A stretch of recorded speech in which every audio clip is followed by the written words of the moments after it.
Turn off your lights. Make sure your doors and windows are locked. Things are about to get spooky. Hunting Rules by System C. Welcome to the forest. Glad you finally got a license for hunting and decided to join me. Here's some rules pertaining to my forest. 1. Be quiet. If I can hear you, so can everything else. 2. Mark the tree with chalk, specifically a shade of pink. Stuff here can't tell the difference between it and blood, and they won't pay any mind to blood on the trees as long as the sun is up. 3. Don't shoot the female deers. Bullets don't work on them, and they get upset you tried to kill them. So do I. 4. Gauge whether an animal is a baby or not based on its sound. If you hear something bigger nearby, and that's a baby, you should reload fast if you decide to shoot it.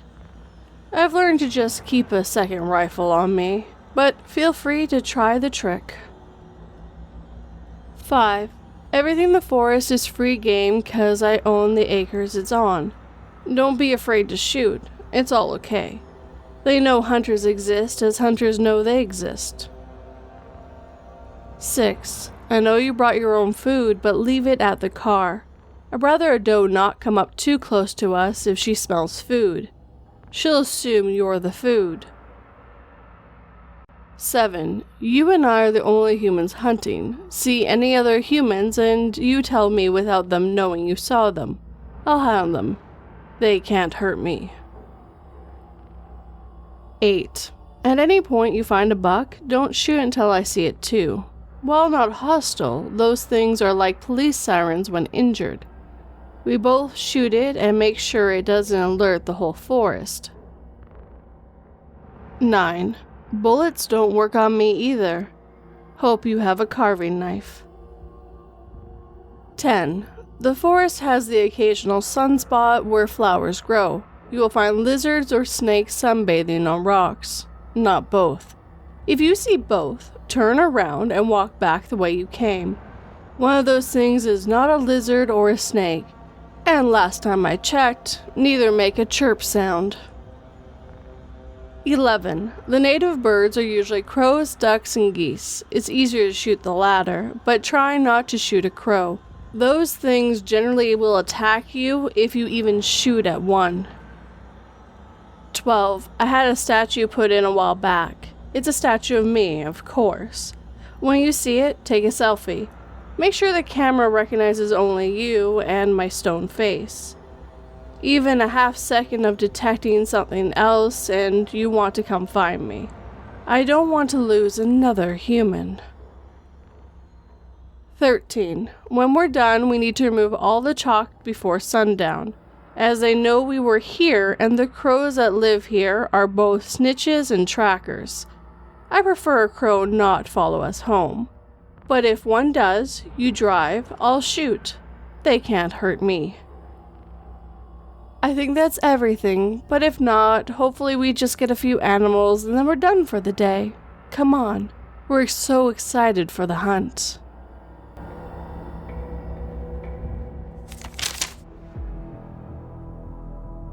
Remove all the hair on your body if you want to live, he said. Then he handed me a pair of tweezers.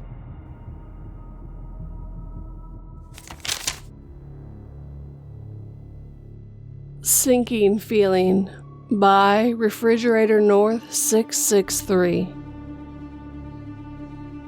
I'd be the first to call myself a paranoid person.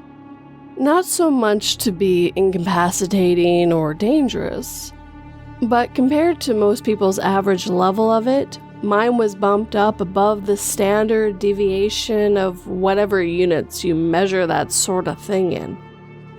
It hasn't caused me major problems in life, no relationship problems, no issues fitting in during school. Sure, sometimes I took a few wrong turns on my drive home on purpose, but it never stopped me from doing what I wanted to. It also never stopped me from leaving my window open at night. My single bedroom was on the 5th floor. Although it was rather small, I thought it was quite fitting. Just enough room for a bed and a desk, and a nice big window facing out over the street. I often find myself sitting at that desk, closer to sunrise and sundown, just looking out over the street, letting the cool air wash over me. On the other side of the road was a solid wooden fence that ran the whole block and the backyard of a suburban home on the other side of it.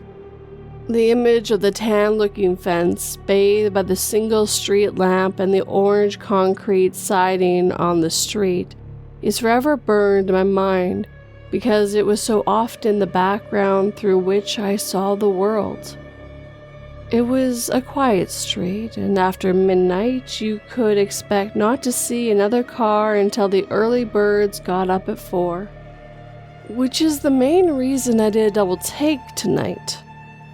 Because the usual image was wrong. Out on the sidewalk, across the street, a dark human figure stood near the street lamp.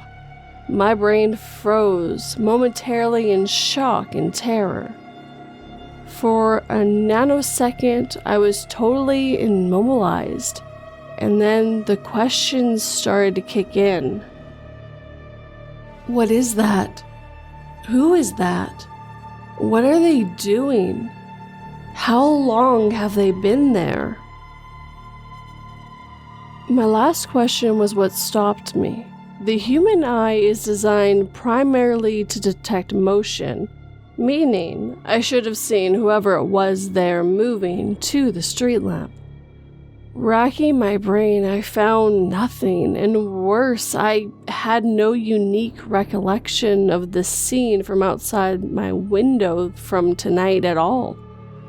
Yes, I knew what it normally looked like, but that was just an amalgamation of every other time over the past 2 years I've looked out the window.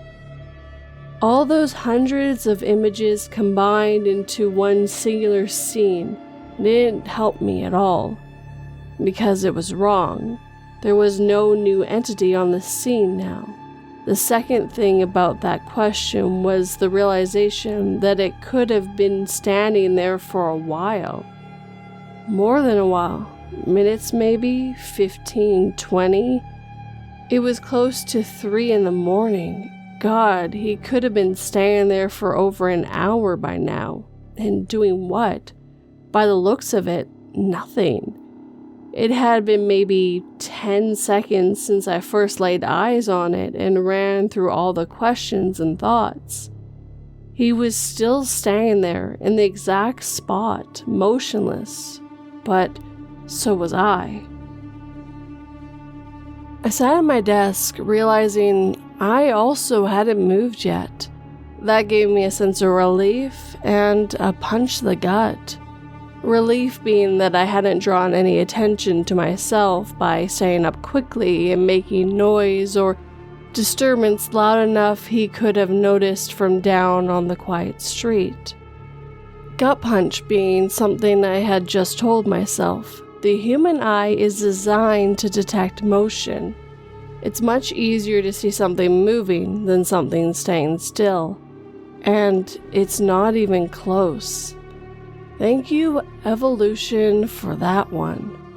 In fact, the brain will subconsciously register anything and everything that moves, making it faster than any conscious choice of observation. And given the still nature of the night, my guess is that he subconsciously is all out of options. Just sitting there locked and loaded, waiting for something to grab onto. Another 10 seconds or so had passed, and the both of us were still motionless. Him under the street lamp, and me sitting at my desk looking out the window, 5 stories up. All of my problems at that moment came down to the human eye. I saw him, and now if I moved, he would see me. But the eye would also save me. Not my eye, but his. It all came down to something so singularly apparent that I was a fool for even forgetting it in the first place. Light. A quick mental survey of my room told me that my room was completely dark. The lights were off, my laptop was closed, and the lamp was off. That was good for me. The street lamp was also good for me, but only so far as it was bad for him. He was standing directly under it, meaning his eyes were receiving a lot more light than mine. He had been standing there for at least a minute, and given how still the night had been before, I wager a couple minutes before I saw him at least. That was all good news for me. Great news. The best news I had gotten in weeks. Because that meant his eyes were significantly less adjusted to darkness than mine were. It's like walking out of a movie theater. Normally you leave one, everything looks extremely bright, and it's hard to see anything because your eyes are so used to seeing things in your darkness. In this case, the same effect was helping me, but in reverse. Because of that, street lamps and the light coming from it, his eyes were effectively those of an 80-year-old with cataracts. He had been standing under there for minutes, and he probably could barely see his shoes if he looked down. There was no possible way he could see me, so I decided to move. Slow. The human eye is still one of the best in the world at noticing movement. So in this case, slow was the way to go. Slow is smooth. Smooth is natural. You're more likely to detect something moving unnatural than at a constant rate. I guess the goal was to be able to make you focus on the tiger jumping out at you rather than the river. Slow is smooth. Smooth is fast. A minute later, I had backed up out of my chair and now was standing at the back of my room, pressed up against the wall. It was well enough back that even if he was looking, he wouldn't have been able to see me through the window. I breathed out for what felt like the first time in an hour, and I could almost feel my heart slowing down now. I chuckled to myself about how stupid the whole thing was. But I still didn't know what they were doing. Waiting for the bus? No, there wasn't a bus stop on this street. Uber? Friend pickup? Maybe. Plausible. I laughed to myself. Surely they were waiting for someone to pick them up. If I had just answered that question first, I wouldn't have gone through all that trouble the last few minutes. I decided I should look again. I quickly regretted it. Moving slowly up to the desk again, I peered over and saw the familiar dark outline of a man standing under the street lamp. Same spot, same position. This time there was no question on my mind. I just stared at him for what felt like a long time. Finally, I blinked. When I opened my eyes again, I saw something else too. A little glint, probably the white of his eyes. It was the first time I had seen them. And for someone who had just run through a lot of problem solving about his eyes, it was curious that I hadn't realized that his eyes were never visible. The fact that they were now was not the problem. It was the fact they were pointed at me. I dropped, hit the deck, instantly. Slow is smooth, and smooth is fast bullshit all out the window.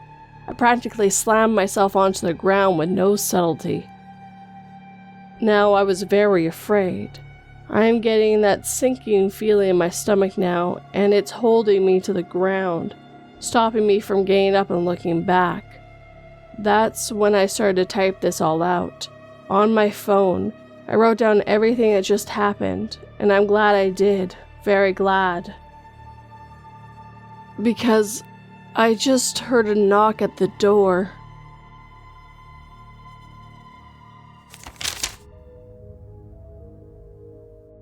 I walked through the front door to find my wife, blood oozing from jagged slashes in her wrists, and a graphic video of me with another woman playing on the computer screen behind her. As I cradled her body and wept, a new email alert popped up on the screen with the subject, "Hey Shane, we've sent you a free customized Ultimate Fantasy trademarked sample video produced by our cutting-edge generative AI, creating just using your profile picture."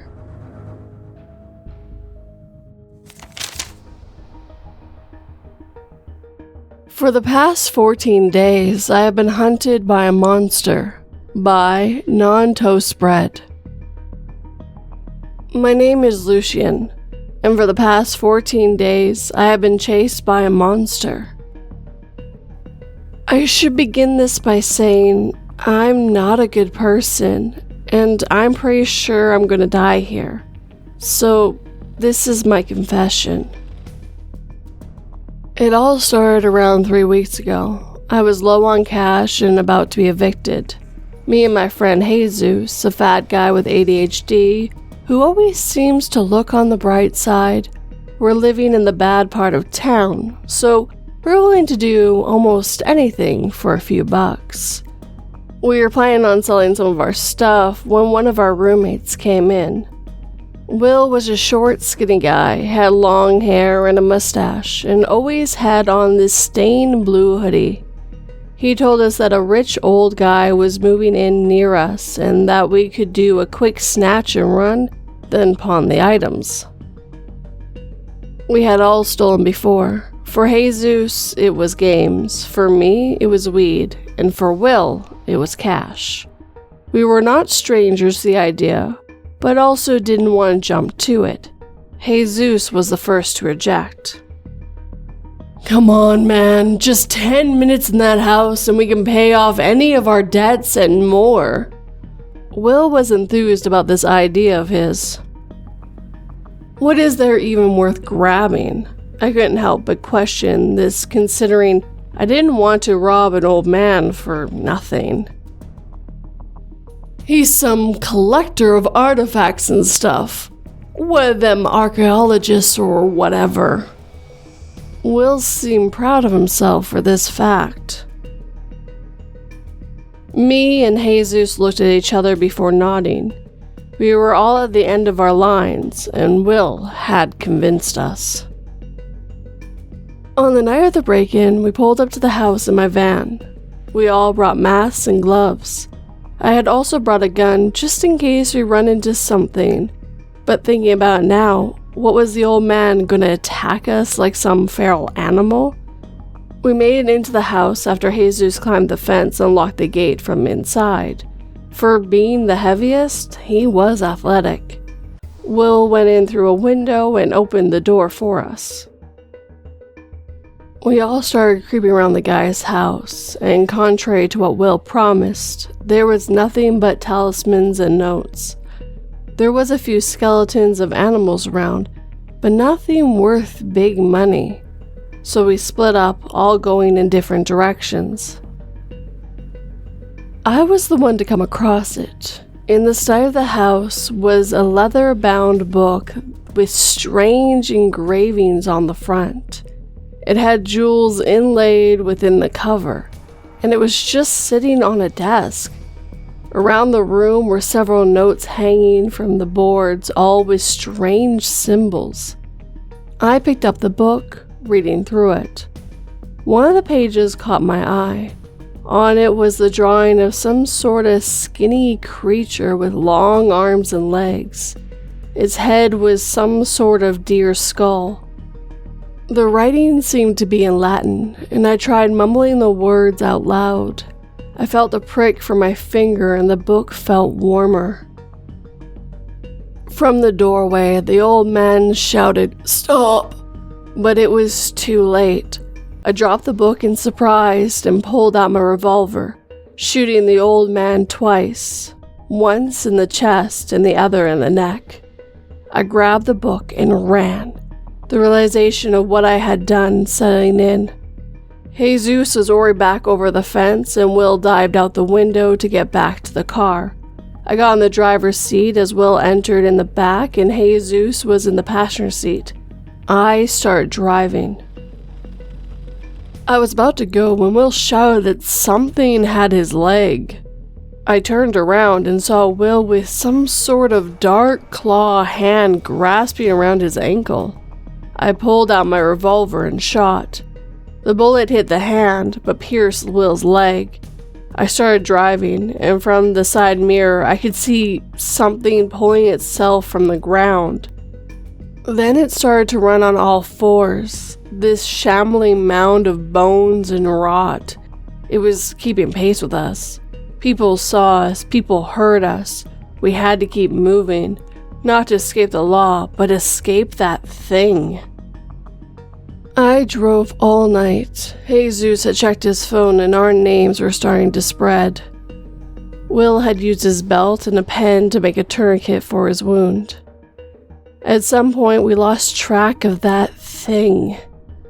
We stopped at a gas station and got supplies for Will. We also got food and water, considering we were now wanted and probably not going to be able to show our faces for a while. As I unhooked the pump from the van, I saw in the distance some black mass scuttling in our direction. I squinted, and sure enough, there were 2 antlers. I quickly got in my car and drove. We kept driving, with me and Jesus swapping as drivers. Will started complaining about his leg, and there were scratch marks on it, heavily infected.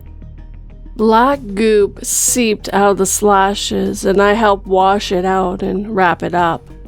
We talked about what it was, that thing following us, and I admitted that the book had something to do with it. We talked for a while, but after 4 days of traveling away from this relentless thing, we started to lose hope. Even with the translation, the book told us nothing. Will started to go pale and started to get reclusive, not talking. We kept on a steady pace, a few miles above this thing, just hoping it would leave. It has been 13 days. Will died yesterday. He begged me to end his pain, and after clumps of flesh from his leg started falling off, I used my revolver to help him. We have run out of food. It hasn't stopped, and we are about to run out of gas. I have 2 bullets left, and I'm hoping that whoever is listening to this doesn't make the same mistake as me. Me and Jesus hope that God forgives us.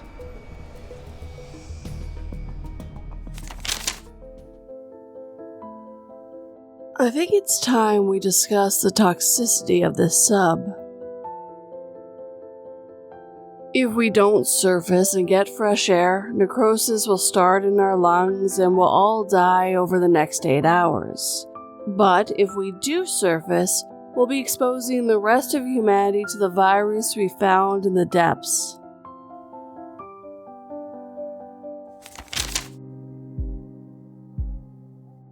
And with that, our time together is coming to an end. As always, if you have a story you'd like me to narrate, you can send it to me in 3 different ways, either through my website, my email, or my subreddit. Second of all, I'd like to thank my patrons and members. You guys help so much. Thank you guys for your support as always. Last but never least, I'd like to thank the writers who let me read their stories this evening. I enjoyed each and every single one of them. A little difference in bizarre monsters or unknown creatures. Hunting things that you just can't fully understand, as well as a being down below that notices you even in darkness, and a creature that you summoned with a book that hunts you to the very edge of the world no matter how far you get. But of course, you guys can always tell me what you think. If you enjoyed these stories, make sure you hit that like button. If you're new, please subscribe and hit that bell to make sure you get all notifications. And of course, I would love a comment. Tell me what you thought, which story was your favorite, and maybe even what stories you like in the future. If you're on the podcast, please leave a review if you can, and if you're on Spotify, there are questions that you can answer if you so see fit.